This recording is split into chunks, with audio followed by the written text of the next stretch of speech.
In this video, we'll be taking a look at two NBA games happening on May 12, 2025, and providing you with free team picks and total picks for each one of those games, so 4 picks in total. Welcome back to Cash Out Sports. Let's dive right into it. Oh, and don't forget to subscribe and to click the bell icon to get notified as soon as these videos get released, so that you have more time to plan out your bets as we provide these videos on a daily basis. I can guarantee that you'll have all the important information that you'll need on these two NBA games after fully watching this video.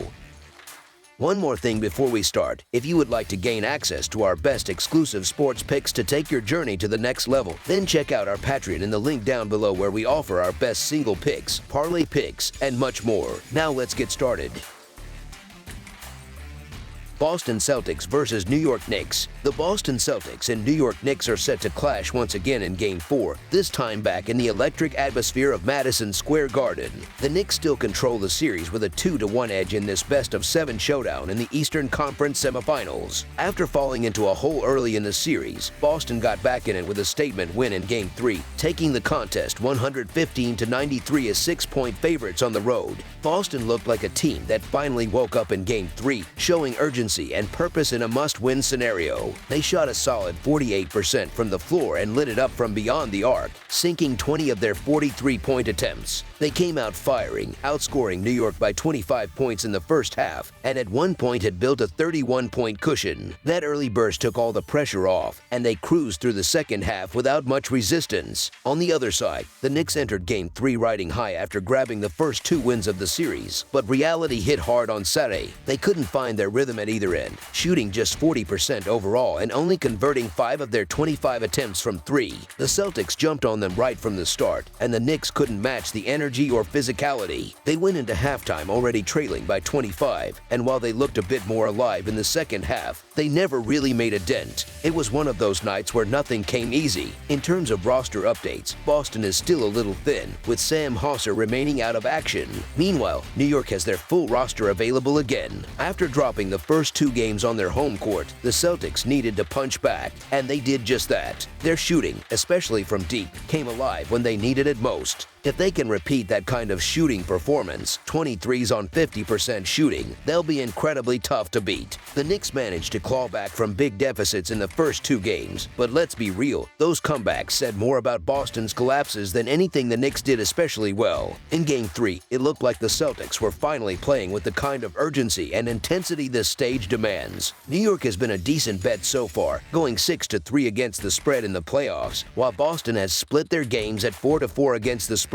For the Knicks to steal another one, they'll need Jalen Brunson to go off and get some real help from guys like Karl Anthony Towns and Og Anunoby. But if Boston starts slow and falls in love with the 3 too early, it could come back to bite them. Still, this series probably should be 3-0 in favor of the Celtics. Credit to the Knicks for fighting, but let's not pretend they outclassed Boston.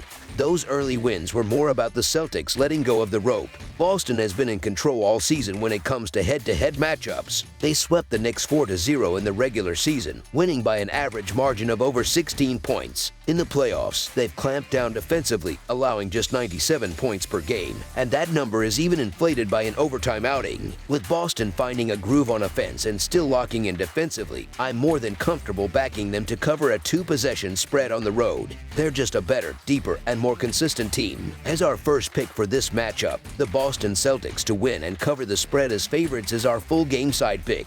These teams were already among the slowest paced squads during the regular season, and the tempo is only grinding to a halt as the series drags on. Boston ranked dead last in pace, averaging just 98.3 possessions per game. New York wasn't far ahead, sitting at 26 with 99.3. It's no surprise, then, that these playoff games have felt like trench warfare. The Celtics have locked in defensively in this series, and it's not just a playoff trend. They were top 5 in defense all year. Outside of Jalen Brunson and his 29 points per game, the Knicks still don't have a clear second scoring option. That's going to hurt them eventually, especially against a defensive unit as sharp as Boston's. The under has been the story of this series so far. Game 1 might have been a push depending on where the line landed, but games 2 and 3 both finished well under the total. And even though the total has been nudged down from 211.5 to 209.5, that adjustment doesn't seem big enough. Both of these teams defend well, rely heavily on their starters, and play a slower, grinding style. New York's rotation only runs about 7 deep, with most of the starters logging over 35 minutes. That kind of load wears on players and slows the pace naturally. Both sides have also gone cold from the field for stretches, and they each lean a little too hard on the three-point shot. Given all that, this looks like another under in the making. This one should follow the same pattern. I'm calling it 110-95 when it's all said and done. As our second pick for this matchup, under the projected total is our full game total pick.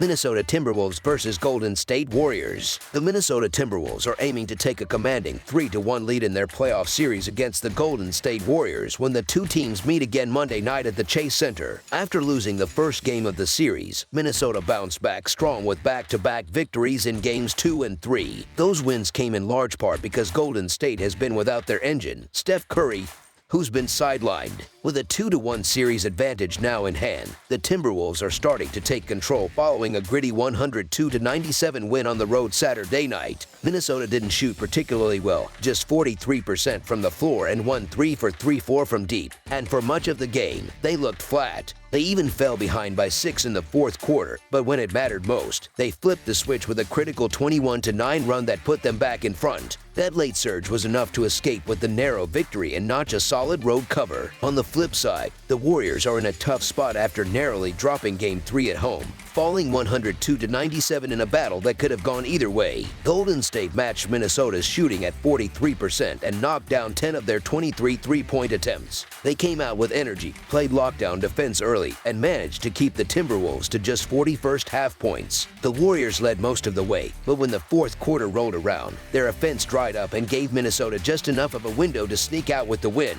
Looking ahead to Game 4, the Timberwolves are expected to be at full strength again, while the Warriors will still be missing their leader, Steph Curry, who continues to sit with a hamstring injury. Even though Minnesota got the win on Saturday, it wasn't exactly a statement game. They just did enough to take advantage of a depleted Warriors squad. The game was tight the whole way, largely thanks to big efforts from Butler 3 and Kuminga, but Golden State got little help from Podziemski, who had a night to forget. The Timberwolves were dominant, but their defense clamped down in crunch time and limited Golden State to just 97 points. The Warriors now face serious pressure to hold serve at home and tie this series back up. Things really shifted after the Warriors took Game 1 in Minnesota and then got the devastating news that Curry was dealing with a grade 1 hamstring strain. He's officially out for Game 4 and might not return at all for the rest of the series. With Curry logging only 13 minutes total in the series so far, it's fair to say the Timberwolves haven't exactly overwhelmed anyone. They cruised in Game 2, sure, but they got blown out in Game 1 and barely eked out Game 3, which was neck and neck until the final couple minutes, right after Draymond Green fouled out on a very questionable call.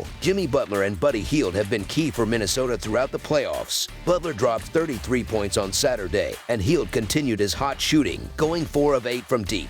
He's now won 3 for 2-5 from 3 in this series, coming off an unreal 9 of 1-1 showing in Game 7 against Houston. The guy is locked in right now. With him and Butler firing, they might be enough to keep Minnesota dangerous even without a full team effort. That said, it's hard to imagine Green and Podziemski playing any worse than they did last game, yet Golden State still nearly pulled it out. Don't read too much into that Game 3 loss. The Warriors actually did a lot right. Butler turned up the heat, and Kuminga proved he's built for these moments. But Minnesota has been streaky all year, and it wouldn't be a surprise if they came out flat again. On the other side, the Warriors will be playing desperate, knowing what's at stake. I'm not saying Golden State is a lock to win outright, but there's good value in backing them as underdogs in this spot. Expect Draymond Green to bring more intensity and help lead this one into a slugfest. As our first pick for this matchup, the Golden State Warriors to cover the spread as underdogs is our full game side pick.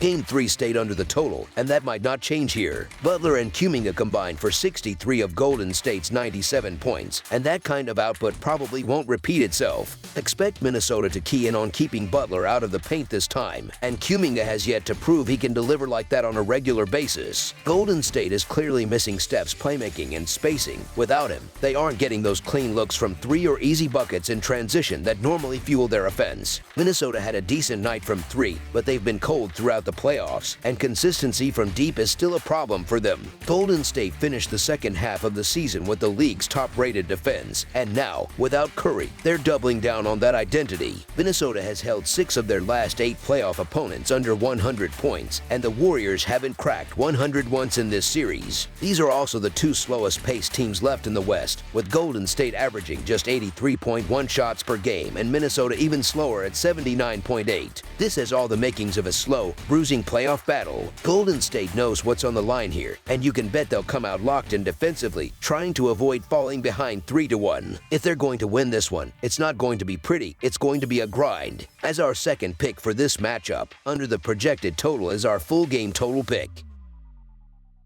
That's all for now, so if you have any other games you would like reviewed, then leave a comment down below with the game you would like analyzed. Subscribe to our channel, leave a like on this video, and we'll get to it as soon as we possibly can. We would also love to hear your opinion on the picks presented to you in this video, whether you agree or disagree with them, so leave a comment down below and do let us know.